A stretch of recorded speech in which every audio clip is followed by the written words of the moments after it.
नमस्कार दोस्तों, मैं धनेश्वर निषाद आप सभी का अपने YouTube चैनल में स्वागत करता हूं। दोस्तों, आज की इस वीडियो में हम लोग पियाजे के संज्ञानात्मक विकास के सिद्धांत पर आधारित टॉप 20 MCQs लेकर आए हैं, जो कि सीटेट एवं अन्य सभी टीटी एग्जाम्स के लिए काफ़ी इंपॉर्टेंट होने वाला है। तो बिना देर किए आइए शुरू करते हैं। आज का हमारा पहला प्रश्न है, पियाजे के संज्ञानात्मक विकास सिद्धांत में संवेदी मोटर अवस्था किस आयु अवधि के लिए होती है। दोस्तों, शुरुआत में हमने बहुत सरल क्वेश्चन रखे ताकि आपको कुछ रिवाइज हो सके।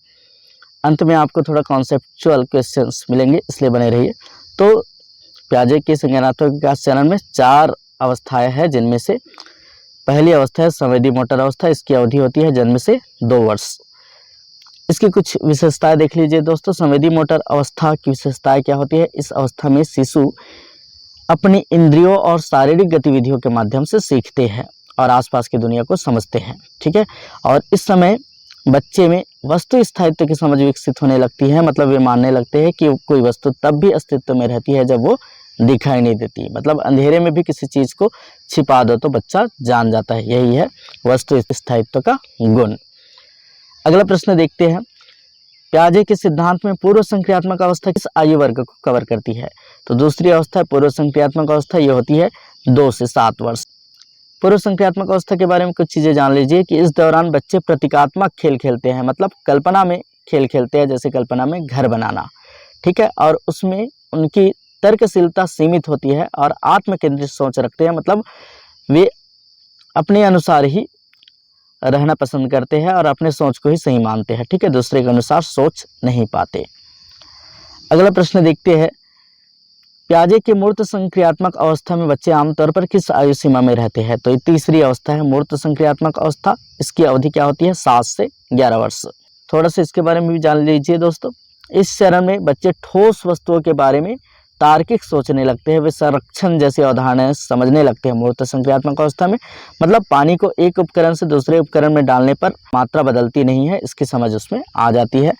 और वो वस्तुओं को संख्या और द्रव्यमान के आधार पर वर्गीकृत भी कर सकते है। चौथा प्रश्न देखते हैं, पियाजे की औपचारिक संक्रियात्मक अवस्था किस आयु में शुरू होती है? तो औपचारिक संक्रियात्मक 11 वर्ष की उम्र से शुरू होती है।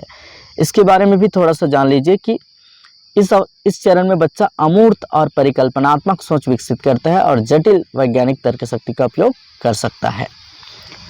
अगला प्रश्न देखिए, वस्तु स्थायित्व की अवधारणा किस अवस्था में विकसित होती है? अभी हमने डिस्कस किया, ये है संवेदी मोटर अवस्था।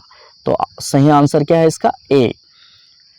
अगला प्रश्न देखते हैं, निम्नलिखित में से किस अवस्था में बच्चे सामान्यतः संरक्षण की अवधारणा समझ लेते हैं? संरक्षण मतलब यानी आकार बदलने से मात्रा नहीं बदलती।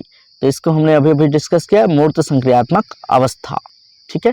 तो संरक्षण आमतौर पर मूर्त संक्रियात्मक अवस्था 7 से 11 वर्ष में आती है। इस अवस्था में बच्चे तार्किक सोचने लगते हैं और समझते हैं कि किसी द्रव्य वस्तु की मात्रा उसके आकार बदलने से अपरिवर्तित रहती है। अगला प्रश्न है, पियाजे के सिद्धांत में स्कीमा को सर्वश्रेष्ठ के रूप में कैसे वर्णित किया जाता है? तो स्कीमा क्या चीज है? तो इसका सही जवाब है सी। मतलब ये सूचनाओं को व्यवस्थित करने वाला एक मानसिक ढांचा या इमेज है जो हमारे दिमाग में बसता है किसी चीज या वस्तु या व्यक्ति के बारे में। अगला प्रश्न देखते हैं हम। 8वां प्रश्न है, पियाजे के अनुसार अंतःकरण का क्या अर्थ है? अंतःकरण मतलब एसिमिलेशन। ऑप्शंस आपके सामने है। तो एसिमिलेशन का मतलब क्या होता है दोस्तों?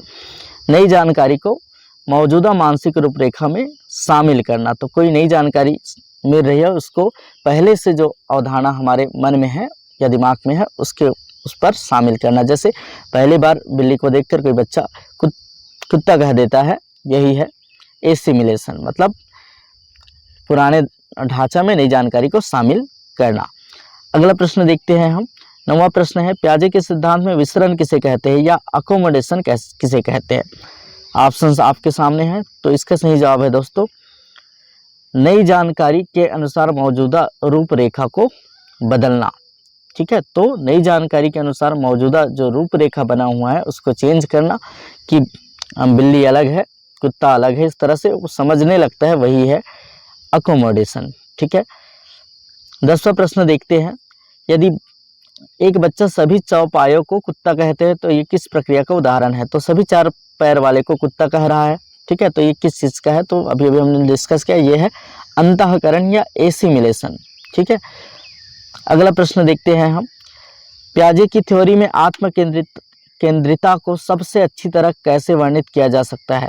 तो आत्म केंद्रितता का मतलब होता है बच्चे की यह अक्षमता कि वह किसी स्थिति को दूसरे व्यक्ति के दृष्टिकोण से देखिए, मतलब अपने अनुसार ही वो चलता है, अपने दृष्टिकोण को ही सही मानता है, यही है, ठीक है, आत्म केंद्रिता। अगला प्रश्न देखते हैं हम, बच्चे प्रायः किस अवस्था में प्रतीकात्मक या कल्पनापूर्ण खेल करना शुरू करते हैं? तो प्रतीकात्मक खेल जैसे किसी चीज को घर समझ लेना और खेलना, ये है पूर्व संक्रियात्मक अवस्था की विशेषता है, ठीक है। तो प्रतीकात्मक या कल्पनापूर्ण खेल आमतौर पर पूर्व संक्रियात्मक अवस्था से शुरू होता है। इस दौरान बच्चे कल्पना के माध्यम से खेलते हैं, जैसे इमारत को एक घर समझ लेना या लकड़ी की गाड़ी को कार मान लेना। तो ये है इनकी विशेषताएं। अगला प्रश्न देखते हैं, निम्नलिखित में से कौन सी पूर्व संक्रियात्मक अवस्था की विशेषता नहीं है? तो प्रतीकात्मक सोच ये तो है, आत्मकेंद्रित सोच ये भी है, और कल्पना का उपयोग ये भी है, डी वाला। तो ये सी वाला जो संरक्षण की समझ, ये आता है मूर्त संक्रियात्मक अवस्था में। तो इसका सही जवाब क्या होगा? सी। अगला प्रश्न देखते हैं हम, मूर्त संक्रियात्मक अवस्था के दौरान बच्चे आमतौर पर निम्न में से क्या कर सकते हैं? तो मूर्त संक्रियात्मक अवस्था में क्या कर सकते हैं? ऑप्शंस आपके सामने हैं। तो इसका सही जवाब है दोस्तों सी, मतलब संग्रह और वर्गीकरण जैसी तार्किक क्रियाएं करना शुरू कर देते हैं। 15वां प्रश्न देखते हैं, एक 7 वर्षीय बच्चा संरक्षण की समस्याएं हल कर सकता है और वस्तुओं को तार्किक रूप से वर्गीकृत कर सकता है। तो जहां संरक्षण की बात आया और वस्तुओं को तार्किक रूप से वर्गीकृत करने की बात आया, तो आपको लगाना है मूर्त संचालक अवस्था। अगला प्रश्न देखते हैं दोस्तों, बच्चे किस अवस्था में पहली बार परिकल्पनात्मक और अमूर्त सोच विकसित करते हैं? तो परिकल्पनात्मक और अमूर्त सोच आया, मतलब अंतिम अवस्था है पियाजे के संज्ञानात्मक विकास सिद्धांत की औपचारिक संक्रियात्मक अवस्था।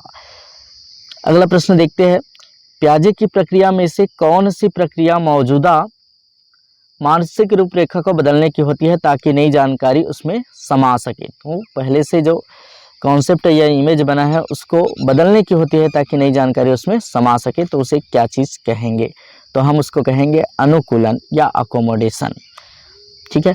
अगला प्रश्न देखते हैं, 18वां प्रश्न, पियाजे ने संतुलन शब्द का उपयोग किस स्थिति का वर्णन करने के लिए किया? ठीक है, तो संतुलन शब्द का प्रयोग किस स्थिति का वर्णन करने के लिए किया?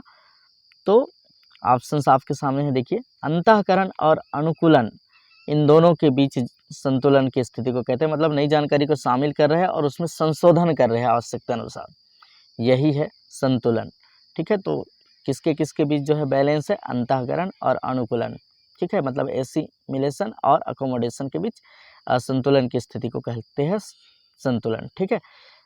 19वां प्रश्न है, पियाजे के रचनावादी दृष्टिकोण के अनुसार बच्चे सबसे अच्छा कैसे सीखते हैं? तो सबसे अच्छा कैसे सीखते हैं बच्चे पियाजे के अनुसार?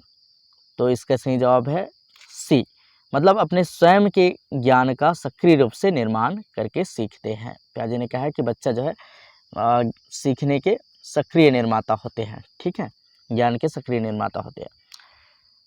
आज का अंतिम प्रश्न है हमारा, संवेदी मोटर अवस्था में बच्चे मुख्य रूप से किसके माध्यम से सीखते हैं? तो प्रथम अवस्था है पियाजे के संज्ञानात्मक विकास सिद्धांत की संवेदी मोटर अवस्था। इस अवस्था में बच्चे किसके माध्यम से सीखते हैं? तो हमने शुरुआत में ही डिस्कस किया था कि इंद्रिय अनुभव और शारीरिक गतिविधियों के माध्यम से सीखते हैं, जैसे ज्ञानेंद्रिया, आँख, नाक, त्वचा, ठीक है, इसके माध्यम से सीखते हैं। तो ये है संवेदी मोटर अवस्था की कुछ विशेषताएं।